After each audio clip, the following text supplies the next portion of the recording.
You're listening to The Voice of Reason with Mark Reed and Ted Durden, only on LA Talk Radio.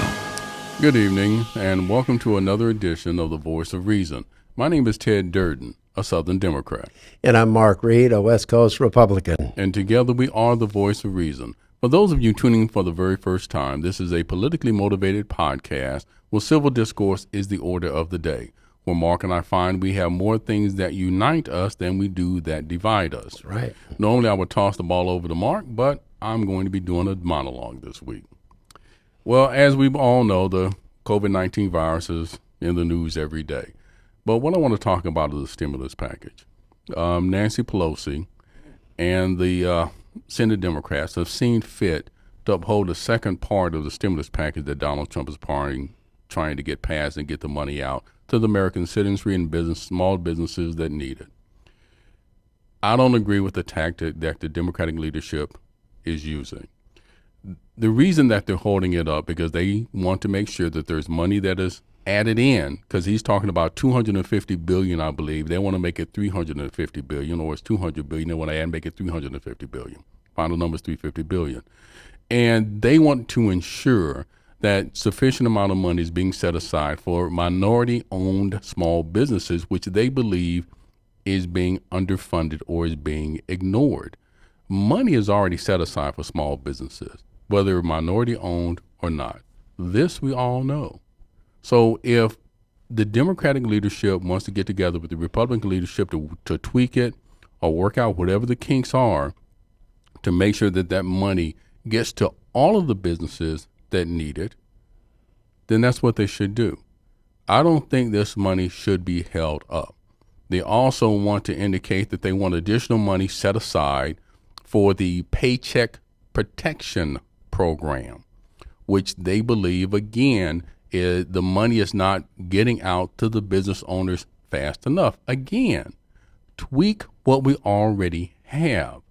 Don't hold this up. This has got to be about the spirit of cooperation. They're trying to make McConnell seem like he is the devil incarnate because he's trying to push through this legislation to get it done.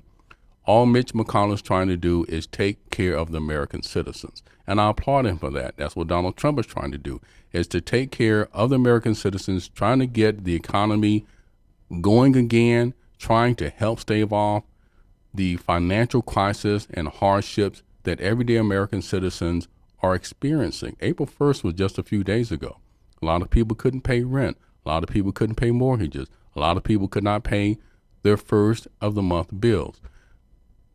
We have got to get through this together. There just cannot be this infighting. They need to put aside political differences and think about what is best for America at large, and stop trying to look good. Stop worrying about sound bites. Get down to the business of governance. And having said that, I'm going to toss it over to Mark Reed, my co-host. Well, that's a stimulating monologue, Ted. And we are going to get through this together. I mean, the citizens of the United States have been doing a phenomenal job. They have.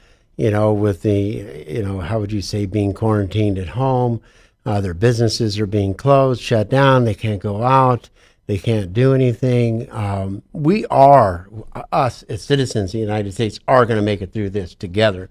It's real unfortunate to see the political aspect of it, to where the monies. Now, it's like my renters. I'm a landlord. Mm-hmm. My renters can't make the rent, but I have to pay my mortgages still. Right. Okay, and I have to pay the property taxes. I've got thousands of dollars of property taxes that are due. Actually, tomorrow I have to be mailed out around the 15th. Those bills don't stop for me, but the renters, they can't make the money. No, they okay. can't. The stimulus package, the first money that was supposed to be there, they're not going to even see the money until the middle of April, or end of April, or middle of March. Yeah, it's not going to help them, and it's pittance. It's actually pittance. It really is. It is. Same thing with the unemployment insurance is being held up. The money hasn't been given out. So when I heard of Pelosi and Schumer and them holding this package up, it was strictly adding $250 billion to the existing bill.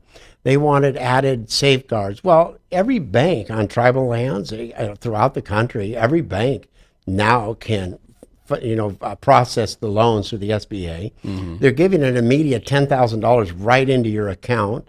Later, you can have it forgiven if it's given towards the rent, taxes, insurance, paychecks, and so forth. So these are immediate things. The president and McDonald, the Speaker of the Senate, right? McConnell. I can't say McDonald. McConnell. Right. They realized they need more money in that specific part of it. So they wanted to buttress it up with another $250 billion. Right. Now Pelosi is putting in there. She wants more money for the hospitals. She wants more money for PPE. She wants more money for the employees. Well, that's what the $4 trillion additional monies in loan guarantees for all businesses, the bigger corporations, the bigger businesses out there, including the hospitals, can apply for a 2.75% interest. They haven't even processed that $4 trillion yet. Well, see, here's the reality. So what are they doing? But this is the question I've got.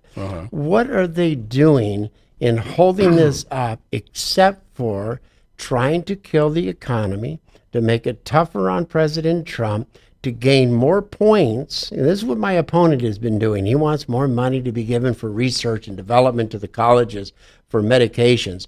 Well, Israel just announced they have a breakthrough medication for treatment that's 100%. They're submitting it. This is the political aspect that's being battled out in D.C. that has absolutely nothing to do with the common individuals like me and you. Okay, we're trying to survive. The average person is trying to survive. Absolutely. Okay, I have some savings. I have some, fallback. I was taught to have at least 6 months. Right. So I don't have a major problem. I do have a problem if it does continue. Trust me, I really do. But at the same time, there's millions of people out there that are living paycheck to paycheck. They need this money, and they need it now. Well, see, here's my take on it. I'm going to disagree as far as the Democrats are trying to kill the economy. I don't think they're trying to do that. I think this whole thing is politically motivated. I think they're trying to gain brownie points. I'll agree with you on that. Yeah. They're trying to make it difficult for Donald Trump. I give you that too.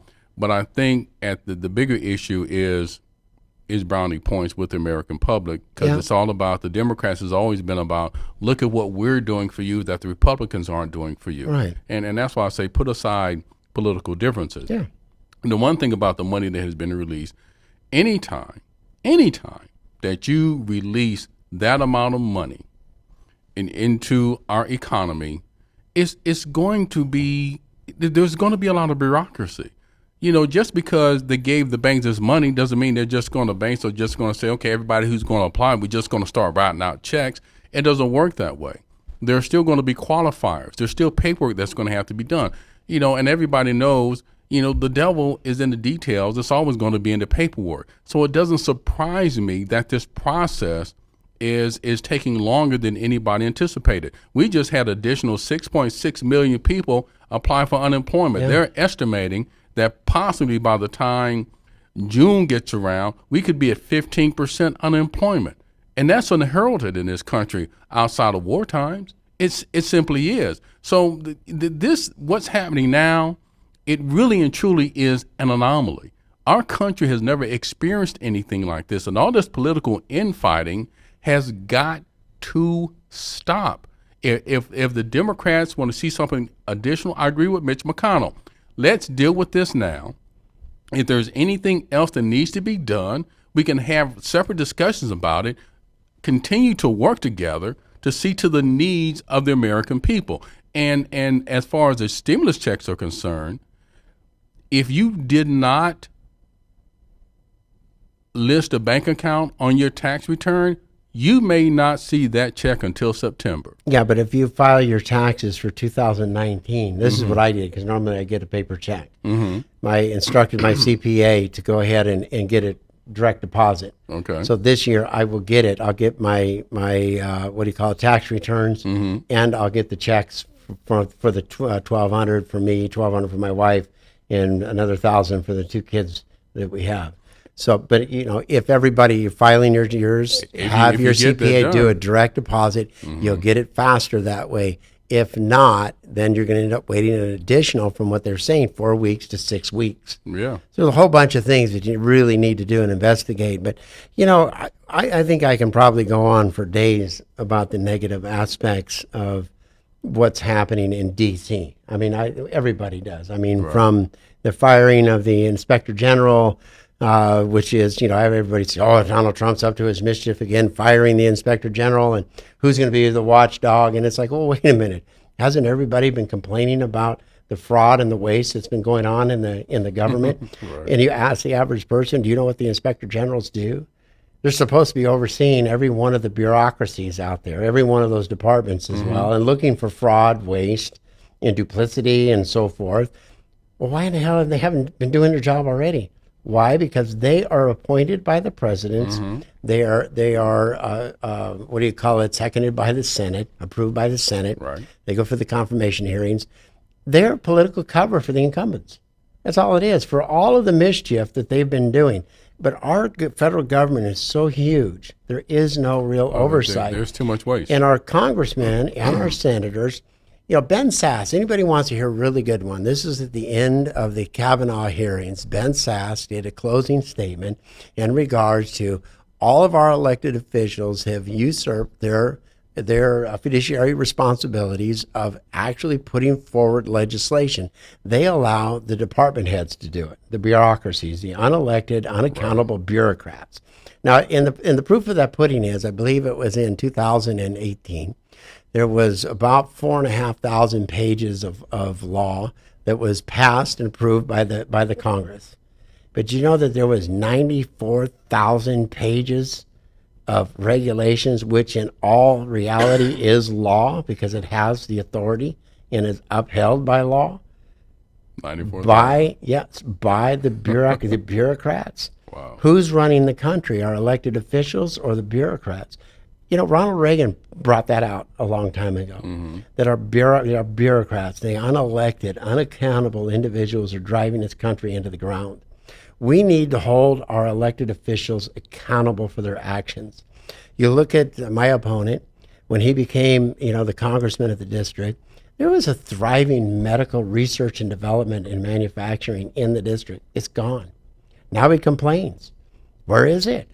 We got 100,000 tests, a week going on or a day going on, and that's a smitten for a 360 million person population. Right. That doesn't mean squat, because you can have the tests, but you got to have the Yeah, laboratories to facilities, process them, right? Absolutely. To find out what the results are. We don't have that. We don't have that on a nationwide. This is exposing all of our vulnerabilities right now in this country.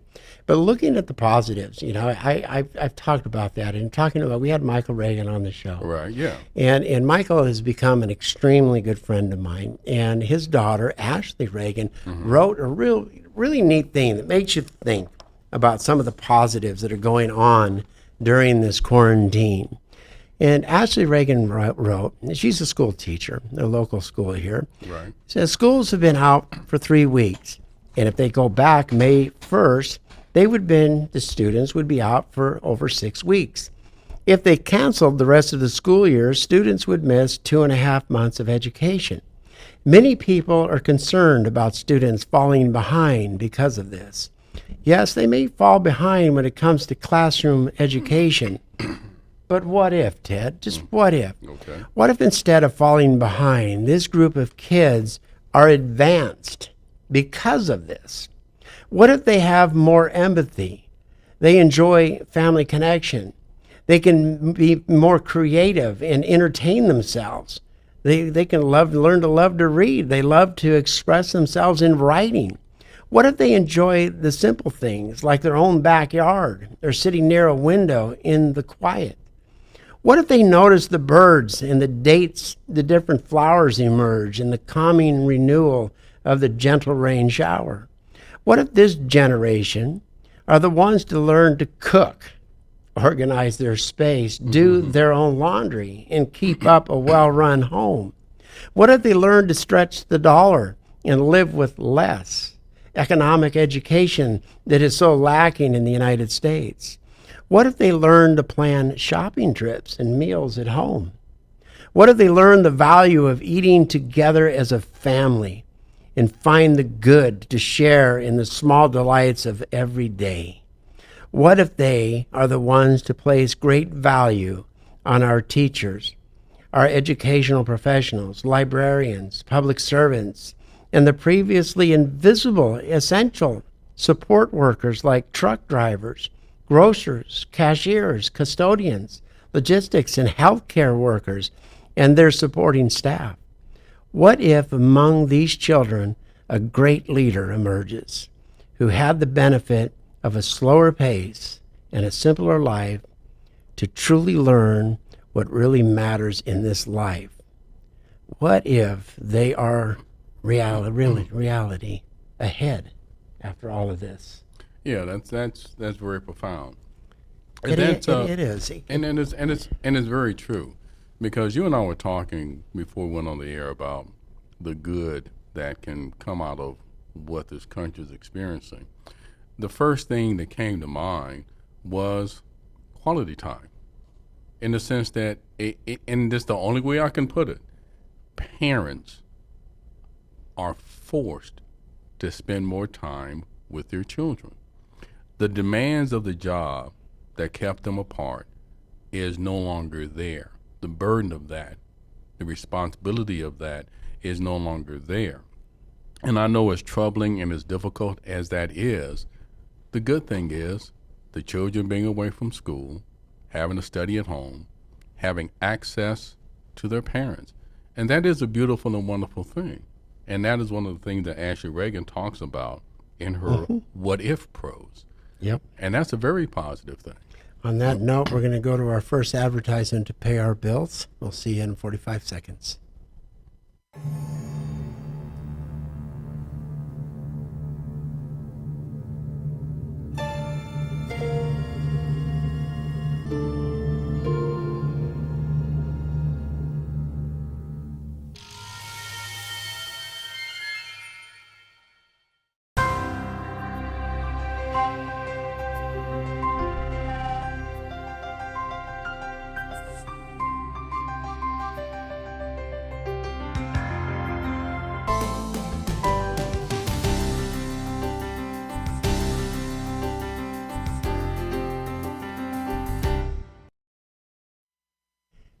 Welcome back to the Voice of Reason. We were just discussing, because everybody is hearing all the negative news and the negative attitudes of everybody. And Ted, you were just touching upon, schooling at home. And I had a joke sent to me, and it says after the 5th day of homeschooling, 2 kids were suspended for fighting.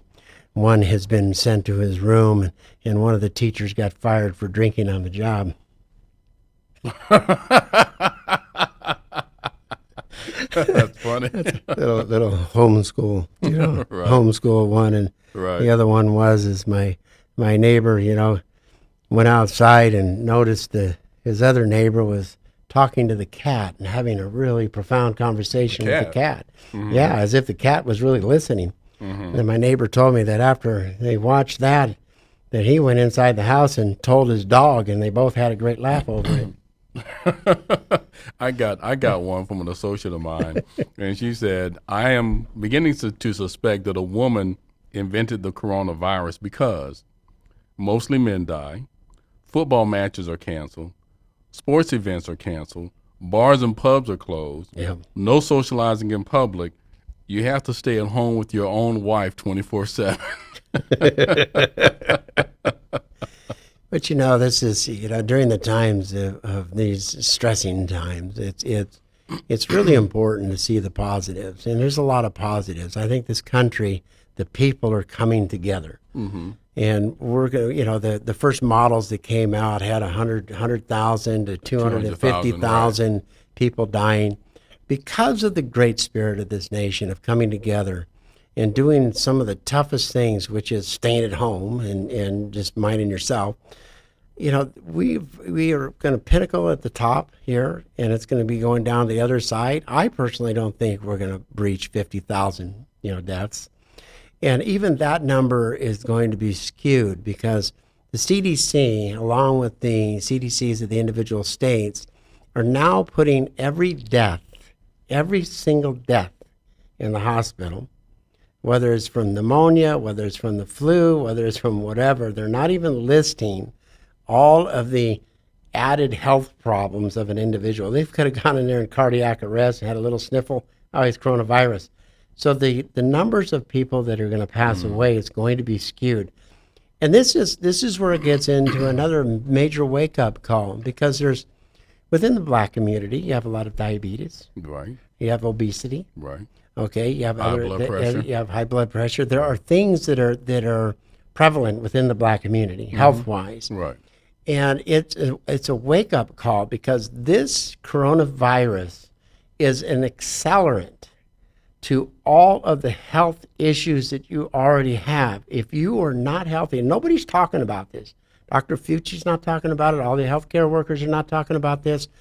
And that is that this is an accelerant to all of the health problems you already have. So if you're obese, you've got diabetes, you've got asthma, dude, you get around the coronavirus, you might as well pick out your plot now, because you're going to go down. Right, because of the fact that the coronavirus is a respiratory illness. It attacks the respiratory cardiac system is what it does. Right. So if you're obese, you're already having trouble carrying around a bunch of weight. So you're already laboring as Right. it is. So now if you have this illness that attacks the lung and compromises your respiratory system, boom, there you go. And the same thing with high blood pressure. It is the exact same thing. But I want to go back to the positive aspects of it. Right. And that is, I would imagine that during this time, and I would hope so, that couples, married or not, living together, rediscover each other, rekindle any love that may have been lost due to the long work hours, broken relationships between parents and a child or their children, learning how to reconnect with them. Because of the fiscal crisis and the financial constraints, using your imagination. Because when you and I were growing up, there was no internet. We had to get creative in ways to keep ourselves entertained. That takes me back to, the old 2 cans on a string, trying to turn those into walkie-talkies, taking empty boxes and pretending that they were spaceships. We're having to find new creative ways to entertain ourselves. And I applaud some of these companies that are giving out, free Wi-Fi. We have Epix, that is where they're going to give that free. HBO was doing the same thing. But I say turn off the television. Put away the cell phones. Spend some time outside. Go back to board games, Monopoly, Chutes and Ladders. I mean, just become an old-fashioned family that used to be so prevalent during the 20s, the 30s, the 40s, and the 50s, even like what Ashley talked about, having a family dinner. Well, this is what I was kind of leading into. Is because it's a health crisis, I think it's a great opportunity for each and every single one of us to look at our own personal health. Mm-hmm. And as a family, as a couple, even if you don't have children, how can you reconnect? This is creating a great concern for your neighbor. It's creating a great concern for each other, because we all are playing a part in taking care of one another. This is why we're now after tomorrow, we have to put face mask on, regardless of where you're going. Right. I mean, it looks like a bunch of bank robbers in the bank now, and a bunch of robbers in the supermarket and stuff. But this is where it's bringing out that simple care and concern for another person. Mm-hmm. That's it. So at home, to be able to look up ways of doing, my cousin's doing this. They're doing yoga. Oh, right, really? him and his wife. Yeah, he's kind of impressed with the guy. He's in Levi's doing his stuff, and he's got her up in the air and everything else. Okay. But they're reconnecting on a healthy physical level. Right. Yeah. And this is what kids. You look at the obesity. Michelle Obama, had the big obesity program going out there, Eat Healthy, because obesity is on the rise in America. Mm-hmm. Well, this is where it gets into that thing. Put down the cell phones, put down the games, get out there and figure out games. We used to do I had a big backyard when I was growing up. We dug big holes, and we had forts and fights and all kinds of stuff. We did all kinds of things, but it was all physical activity. Yeah. The kids today aren't doing physical activity. So this is a great opportunity, I feel, for us to reconnect as families, reconnect as couples, reconnect as an individual sitting at home rather than eating a 4-foot Subway sandwich. Maybe you should cut it down to a 6-inch Subway sandwich, right? And start eating healthier, cooking. There was one of the other jokes that said, 50% of the people are going to make it through this virus, right? This quarantine, and they're going to make it through, and they're going to become really good cooks. Oh yeah, because the other 50% are going to come out as alcoholics. There you go. Bada bing. You had me right there. But this is a great opportunity nationwide to take a look at our individual responsibilities of taking care of ourselves, eating healthy, eating organic foods, looking at what's coming. I stopped buying foods from China a long time ago because I don't trust anything that comes out of China. I never would. I still wouldn't. I've seen, I won't trust any fish, shrimp, anything caught from Vietnam, Taiwan, China. I've read articles where in Vietnam, and in China, in a river where they had, the farm-raised fish, they were downstream from a human sewage plant that just dumped raw sewage straight into the river.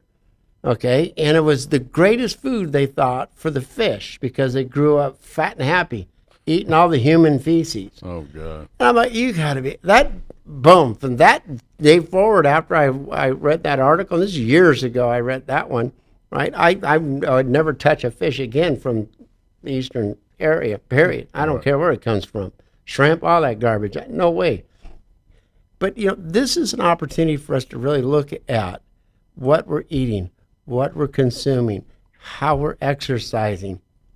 And because we're kind of forced to be around the wives, our significant others, and the wives with their husbands, and our children, how do you connect? Like you were saying, how do you connect on a deeper level? Right. Without getting all religious or spiritual, but this is a spiritual awakening going on in this country. Well, we're a provincial society anyway. But another thing, I like what Ashley touched on, as far as teaching our children about money. Because, we have, for the longest time, become a society of entitled brats where kids want to go out and just buy whatever they want. Mom and daddy just give them a credit card, let them do what they want to. That had to come to a screeching halt because of this economic crisis. Yeah. So families are having to learn to do more with less. How to stretch food, how to make it go further. I mean, you and I both know, the community meals. When I say community meals, I'm talking about meals like spaghetti. You make a big pot of spaghetti, that's going to last 2-3 days. I was going to say, I grew up in a family of 11, so we had community meals every night and every morning. Yeah. And spaghetti was our staple. Oh, yeah. Absolutely. Same thing in my house. And the great spaghetti dinner is when you got meat in it. Right. Oh, yeah, absolutely. Round, cooked up in meatballs and stuff with rice. And I'm sure you heard about the wish sandwich, right? The wish sandwich. The wish sandwich? Well, there was 2 slices of bread and wish you had some meat to go in it. We had Spam. We had no idea what the hell that was. But, oh, my gosh. Or bologna back in those days. It was like, that was real bologna. But this is the time, even like we were saying, people are developing a greater sense of community where, because everybody has been required to stay at home, everybody gets cabin fever. So now when you get tired of sitting inside the house, being quarantined, quote unquote, and you step outside with your face mask on, you're happy to see another person. You still stay with 6 feet away from them, but now you wave and say hi. And I know that a lot of people out there meeting and talking to their neighbors for the very first time. Well, the comment was made, and after I make this comment, we'll talk about it afterwards. AOC has come out and said that this is before. I'm going to talk a little bit about it. I don't know why you keep cussing at me. She came out and stated that, that this generation, the millennials, have not partaken in the prosperity of America. We're the most prosperous country in the world, but yet they have not partaken or seen the benefits of this prosperity. And this is why we need wealth redistribution. We're going to get into that when we come back from these advertisements, because we're going to pay our bills now. Jesus Christ.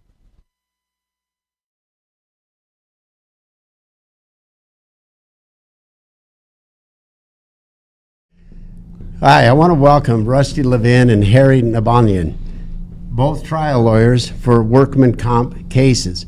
If you're injured on the job, don't hesitate. Contact an attorney.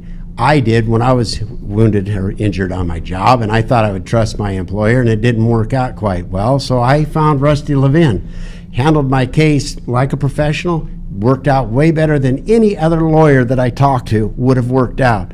So Rusty, tell us a little bit about your company of Levin and Nabanian Trial Lawyers. So at our firm at Levin Albania Trial Lawyers, we handle all matters of workers' compensation, personal injury, and employment disputes, wrongful termination matters, and things like that.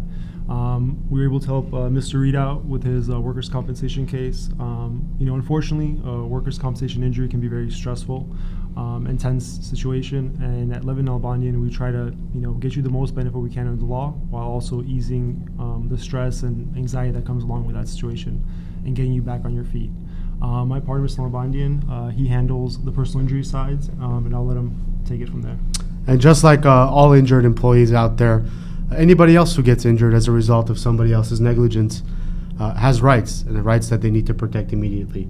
And they should do that by calling Levin and Nalbandian Trial Lawyers and letting us help ease that tension off of you and get you the result you deserve, while also making sure that you get better in the progress. So we're here for you, folks.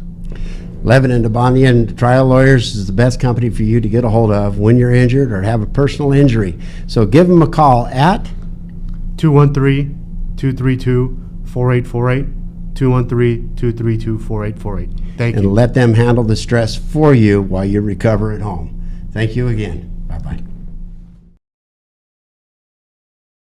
Hi, my name is Ted Durden, and I want to take a moment to talk to you about trust, and I trust churchandlaw.com.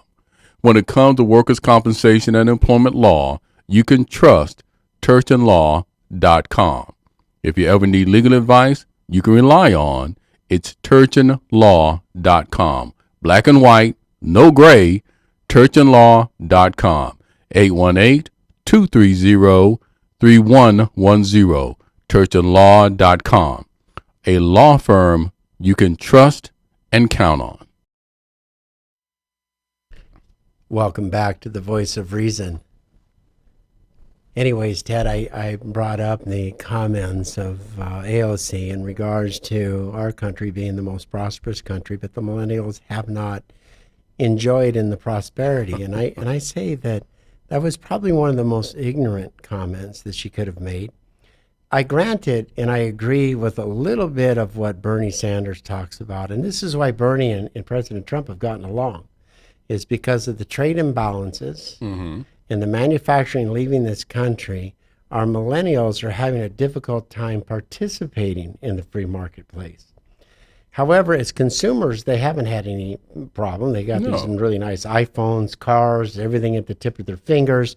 They can order up stuff on Amazon, have it delivered at their front door. They can go at any restaurants they want, get food. They have no idea what it's like to live in a third world country, or even a second world country, where resources are extremely limited. And I think that her points are ill-conceived in the aspect that, yes, the millennials are having a difficult time participating in the economy because it is skewed in a way in which it's difficult to dive into it. It's like trying to set up a business in the city of Los Angeles. All the permits, all the requirements, all the paperwork, all of this. You're going to be in, $100,000 in debt before you even open up your doors because of everything that you have to and are required to do prior to starting a business.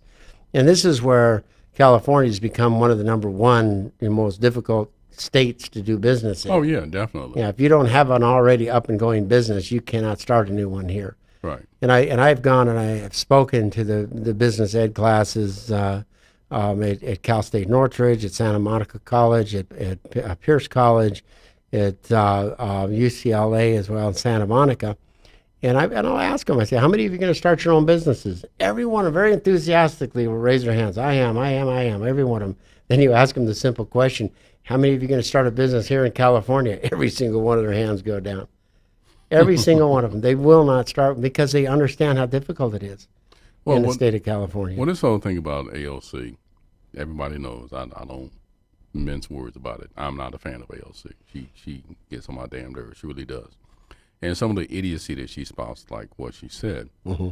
Now, what she should have said is there is a portion of society, and I won't even say, you might even say a disproportionate part of society are not able to avail themselves of the wealth that's out there, because we do have the disenfranchised. And I'm not just talking about minorities.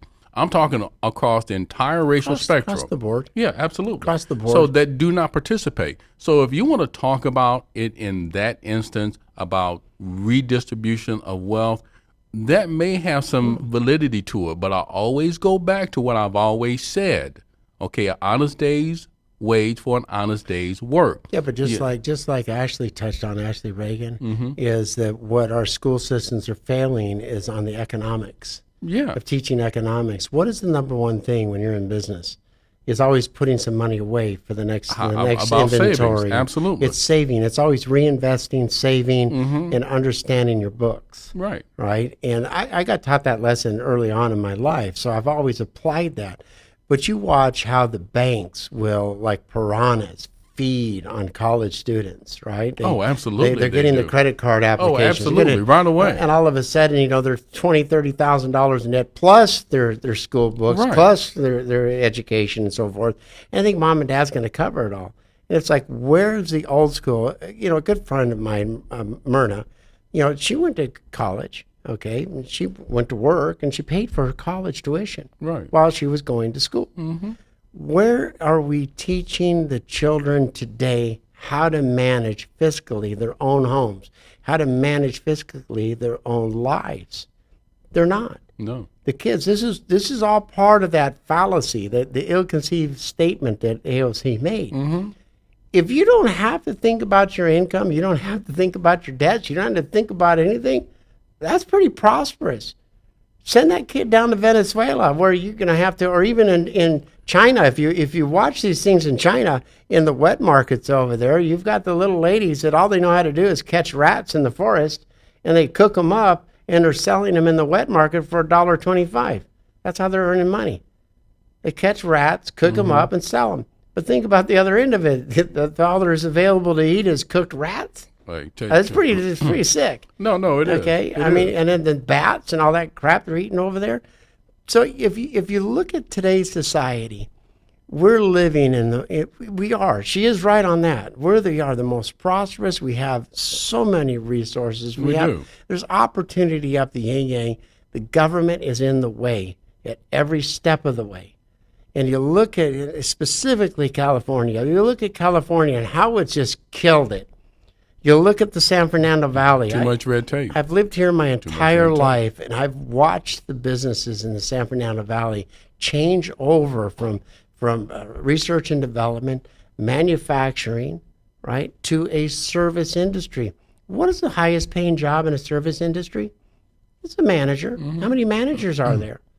Look at what this coronavirus is doing to all the service industry, all the retail industry. Oh, yeah, it's wiping them out. It's wiping them out. Absolutely. They say that 50% of all of these companies that are in retail and or the restaurants are not coming back. Oh, yeah. They're gone. Yeah. Oh, absolutely. They're out. They're gone. They're wiped out. Right. The debt is unbelievable. They're wiped out. They're not going to open their doors again. No. So this engine that we have where 58% of all employees in this nation come from small businesses. It's going to be a really hard time recovering. Oh, no, it is, because even like you touched on, statistics already show that 50% of new restaurants fail. Within the first 5 years. Right. Yeah. 50%. So right now, 100% are shuttered. The only business that they do It's takeout. That's why. That's it. That's why you That have can't, some. that can't sustain their Oh business. no, though. no, not at all. Because again, you still have employees that can't work. You talk about restaurants, even fast food restaurants, that are working with a skeleton crew. That's what they're doing. So there are hundreds of thousands of jobs that just aren't going to come back. Take that ripple, Ted. Take the ripple. Did you read the story about over on the East Coast? The dairy farmers had to dump milk. No. Now they have to get permits to dump the milk. Why? I can see your face. You're like, well, why the hell they got to do that? The reasons why is because their customers have been yanked out. You're talking about the restaurant industry. You're talking about the schools. That's very true. All of their clients have now been yanked. You have farmers right now that have perfectly good crops in the fields. They have no customers to sell it to. They're letting it rot. They're plowing it back under. I mean, the ripple effect, people don't see this. The engine of this country has been so, it's like throwing a freaking monkey wrench right into a fan that's going Right. and watch it disintegrate, right? The people going all the way. We see the store front. What's behind the store front? You've got the laundry industry. You've got utensil industry. You got the foods. You still have OSHA showing up. You still got the inspectors showing up and writing these people up. You have Eric Garcetti coming out so happy. Oh, if somebody catches you doing business, somebody can turn you in and we're going to fine you $5,000. It's like people got to work. Yeah. They got to do their stuff. You know that? So, and this is why I started this podcast off talking about the positives, how America has come together for the benefit of the whole, of the health aspect of everybody, because people are getting hammered, and I mean getting hammered hard. And it's not just about the health aspect of it. It's the everyday life of it. Every day, Well, the yeah. one thing that people don't really talk a whole lot about, food banks. Food banks have run out of food because so many families that have lost their jobs, who just took a gut punch, Yep. can't afford to buy food for a week. They showed a clip on television where there was a line of cars that was 5 miles long to go to a food bank. Well, this And they ran out of food. So now what do you have? And again, America being the great country that it is, we step up in a crisis. So you have private individuals, some as young as 13 years old, distributing food out to hurting families. You have celebrities getting in on it. So we're coming together to help each other during this crisis, during this time of need. And I applaud everybody that does it. But there's and again, that's the good that is coming out of this, because for so long, and here's what I find interesting. For so long, well, there have been crises in other countries, when there have been earthquakes, when there have been floods, when there have been tsunamis, when there has been crisis in other countries, we're the first to rise up through the Red Cross. We send donations. We're the most generous nation, not via the government. We are the most generous nation on the face of the earth by the individuals living in this country. Yeah. Something happens, Haiti happens. What happens? Billions of dollars get sent over by the people. Right. Not just by the government. The government steps up, yes, Right. but the people step up even further. Right. But this really exemplifies and put the big spotlight on, it's like my opponent and Pelosi and Schumer holding up needed aid to the average paycheck worker, the average small business owner to survive. This bill should have remained a clean bill. If they want a separate bill for hospitals, for this and for that, send that bill through. And I'm sure it would. Sure it would have passed. I have no doubt. Probably not. Maybe not. Who knows? Who knows? Right? Depending upon the way they write it up. But the issue is this $250 billion additional money was specifically for the added unemployment, added assistance to small businesses, Right. added assistance to the PPP, PPT, right? The payroll PPE, PPE, no, Right. PPT. PPT, The payroll protection. the Payroll Protection Act, or, Okay. the temporary assistance in there. It gives the small businesses the money to pay their employees, because they're still going to be able to collect the unemployment. Right. They're still going to be able to get that money. These people need the money. There's no questions about they need the money. I know people that are really, really struggling. I mean, really struggling. Right. And for this to become a battle where they're going to battle it out for a week or 2 weeks, look, 1 week could be the starvation of somebody. That 1 week could be the tipping point in a person's emotion where they get into a massive domestic violence and they kill each other.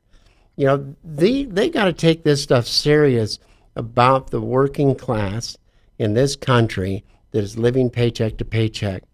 Our government requested, along with the CDC and the NIHS, requested this country to go into quarantine to stop and curve the how would you say, the virus, right? Right, To yeah. stop the virus.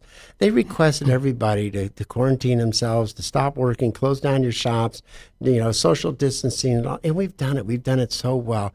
Why can't these politicians come up to the plate and do the same damn thing every American has done for the last month and a half? And I Why agree. not? And I agree with 100%. On that note, we're going to go to our final ad. We'll see you on the other side of the ad.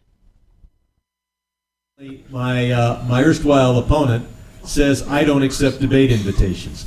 I accept the League of Women Voters invitation. The League of Women Voters LA chapter was the one who invited him to the 5 debates with the battered women's organization, with a synagogue, 2 churches, and the American Legion. And he turned down them all flat with the League of Women Voters. Back. Welcome back to the Voice of Reason. I want to thank everybody out there for your participation in, not the show, but your participation in helping keep the community safe. And, I know a lot of you have come out there and you've brought food. The restaurants, some of the restaurants have brought food to our caretakers at the hospitals and in urgent care areas, and the police departments, the fire departments, and everybody in this country. I am really impressed. I am so impressed with everybody. There's some negative knotheads out there, but you get locked up in your own house for a month and a half, and you become Yeah. a knothead. Right. But they were the knotheads before, and they'll always be. But the truth of it is, the reason why we have curved every model out there, and like I said, I don't think we're going to surpass the 50,000 deaths from coronavirus. I don't think it's going to be 50,000. I think it's probably down in 30,000 based on skewed numbers, because we got the flu season. They anticipate 35,000 to 60,000 people are going to die during the flu season. So how many of them have been thrown in there? But all of the positives that are coming out from this, I think it's going to make this generation a lot stronger, a lot smarter. They're going to come together as more as people. Relationships that may have been struggling may come together better if they look at it as a positive thing. Mm-hmm. But and this is where it gets into this November election. People really, you need to put down this party thing. Really look at the person you're voting for. If the person that you're voting for has partaken in the partisan battles that are going on, that are demanding more, that are holding up, these simple packages to help the workers out there, to help the small businesses, if they're participating in this pork barrel feed frenzy going on the bills that should be passed clean, you shouldn't vote for them. I honestly don't think you should vote for them. And that's on both sides of the aisle. I don't care if it's Republican or Democrat. It's both sides of the aisle. Our political arena should be there to help us to do what's right. Mm-hmm. And you see, I've always said this, Ted, that because I've been asked the question quite a few times, who's your hero in politics? Who's been your person? I said, look, it takes a tremendous amount of leadership quality, first of all, to run for office. Second, to organize a campaign to win the seat, number one. And then third, the true trial and test of your leadership ability is when you're in office Mm-hmm. and something like this comes about. Right. You got to think about this president, whether you like him, whether you hate him, whether you agree with his personality. I don't think a normal person could bear the weight of his office and do the job that he's doing, because he had so many other things going on prior to the coronavirus. And then you throw this on top of it. He's still being criticized. He still was impeached. He's got everything going on in the Middle East. He has everything going on in Europe. He's trying to deal with the trade issues. He's trying to deal with all the homebound issues. And then you throw this on there. What a weight, Ted. Can you imagine having that weight on your shoulders? No, it would be a difficult road to hoe, as they say in my neck of the woods. Like I said, Trump might have been a little slow coming out the gate, but once he got going, he got going. He's been hands-on every day, and I give him credit for that. And I'm going to touch on something that you said just a second ago. When it comes to the polls in November, 2 words: responsible governance. Yes. That's what it comes down to. Responsible governance. Well, if you didn't hear him, say it a third time. Responsible governance. Anybody that holds political office, it has got to be someone that has a spirit of cooperation, that they will put partisan politics aside and work for the greater good of this country and for its citizens. That is who should be holding office. Pure and simple. I've got to say, I listened in on Brad Sherman's town hall. He's taking advantage of the coronavirus by having these telephone town hall meetings right now, and it's the only way you can campaign. Okay, so he's getting paid by taxpayers' funds. So he has these. Henry Stern was in there. He did a pretty good job, and then he had Bob Blumenfeld in there, and he had one of the health officials in there as well. I got to tell you something. In that phone call, this first one he did, it was horrendous. I thought he was an idiot, just simply put. And the people he had on there didn't do very impressive jobs either. This time, Bob Blumenfeld, okay, the Democrat in the state, city council over there in the Woodland Hills area, he really came across quite well. The first time, I was really impressed with him. I always kind of liked him. I've known him for a little while as well, and I kind of like him as a person. I don't agree with his political positions a lot of the times, but in this situation and in that phone call, he actually came out quite well. Okay. I really appreciated the information they brought across, the succinctness of it, and it was important information, very important information that was there for his community. And this is, like I said, the test of leadership is when you are tried. Absolutely. When you're put to the temperance of that leadership ability, and this is where temperance is there, and this is where I think President Trump, because he's always run his corporations, his global corporations the way he wants to. He's a dictator of his own corporation, and it's all right. It's his company. Yeah. He does what he wants in the best interest of his stockholders, the best interest of his employees, and the best interest of himself. But now he's been thrown into this arena of running a country for the best interests of the people of this country. But it's not even just the best interest of this people of the country. It's the best interest of the entire Western Hemisphere. He carries a lot of weight on his shoulders because he has to do what's best for the entire free world, not just this country. He's always been about America first.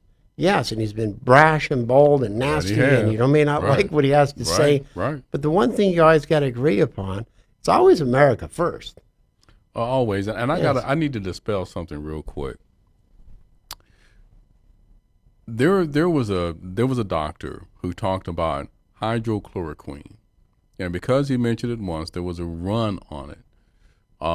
Donald Trump's administration is now holding almost, I think, 2 million hydrochloroquine pills, because there's been anecdotal evidence that it would help offset the symptoms and possibly cure the coronavirus. No direct evidence, purely anecdotal. There was a story that was published that he is an owner in a company that owns stock in a company that produces hydrochloroquine. You know how much he owns? Like $500 worth. It was nothing. It was nothing. This gets into that political partisan garbage. But again, it's like that wasn't anything worth reporting on. And whoever put that story out, as we say in my neck of the woods, should have been taken out to the backyard and to the woodshed and beaten, because that's unnecessary. This is one of the preeminent crises that this country has ever faced. We have never faced a pandemic like this. Oh, we have, Ted. The 1917 and the first round of the 1917 Spanish flu wasn't actually the first wave of it wasn't as devastating as the second wave. That's where we lost more. We lost hundreds of thousands of people, but we didn't have the technology. We, as a nation, the reason why we have survived for almost 250 years now is because the incredible tenacity of the individual in this country, not the government. You can't say the government did this. Well, no. The incredible tenacity of the individuals in this country has made this country great, and it'll continue making it great. Our government needs to get the hell out of the way of the people, period. We know what to do and what is right to do. We know it. We do. We need some direction. For the clowns that are out there who don't want to live within societal boundaries, we have prisons for them. We've got reforms for them. we also have the military that can go in and learn some unit mentality and self-discipline. And we have graveyards for the rest. Well, they put themselves there. But on those notes, we next week we're going to have Dr. Wenshen back, and we're going to do an interesting episode. And the episode, because we're going to get through. We see the light at the end of the tunnel. Oh, we do, yeah. Okay, there's no questions about it. We've hit the top. We're going to come down, and we're going to survive it. I have no question we'll survive it. And we'll find the treatments, the cures, and the vaccines. No problem. We got the best minds in the world on it, the best technology out there. And no Republican or Democrats got their hand on that control. These are people who care about the world. But we're going to go into in depth with her about the vulnerabilities of the supply chains, of the manipulations of China through the World Health Organization, through their desire to go out and control the world's economy by going out and buying up stock of all these corporations that have been hurt through this pandemic. And we're going to explore what should be done in the aftermath of China, because China is going out of their way using the philosophy of two of their generals, okay, and that is you can beat them through misinformation and misdirected information, because now China has put a story out there that the virus originated in Italy. Okay, What? this is taking play pages out of the book of Russia, even. It's misinformation. China wants to come out as the heroes that are saving the day of supplying all the PPE, supplying the vaccines, supplying the medications, supplying everything. Well, they're not. They're the ones who created this virus. They're the ones who created the misinformation. They're the ones who hid it for over 6 weeks, almost 2 months. And we still haven't gotten accurate And we still numbers. haven't gotten it. No. Okay, so they created a world problem. They are not the saviors. If this country does not put their P's and Q's, cross their T's, dot their I's, and start bringing manufacturing home. That's exactly what they need to do. Start controlling the supply chains of That's right. specific national security interest, of starting to go out and understanding of the mining of the rare earth minerals for us and for other nations. We don't throttle back the free marketplace. We're the ones who try to give it. But this has been decades long, going back to President Nixon. When they opened up China, we believed that China wanted to shift their country to a democracy and a freedom. And they have proven without a shadow of a doubt they're irresponsible with it. They have no intentions of it. They have no intentions of being a democracy. They have no intentions of having a free marketplace. They, as stated, want to be the premier world dominant by 2055. And they're working at it feverishly. On that, I want to thank everybody for tuning in. I look forward to seeing you next week. Again, be safe, wash your hands, social distancing, wear your mask, because after Friday, You have to wear the mask out there. Thank you for the great jobs that everybody is doing out there. Thank you for our first responders. Thank you for our healthcare workers. Thank you for everybody that is doing their part to beat this nasty, unseen enemy. Ted, bring it on home. Keep doing what we're doing. Help each other. Be there for each other. This is the America that I know and that I'm proud of, and I'm sure you are too. And remember, ignorance prevails when rational minds sit back and do nothing. Be sure to tune in next week. You're listening to The Voice of Reason with Mark Reed and Ted Durden, only on LA Talk Radio.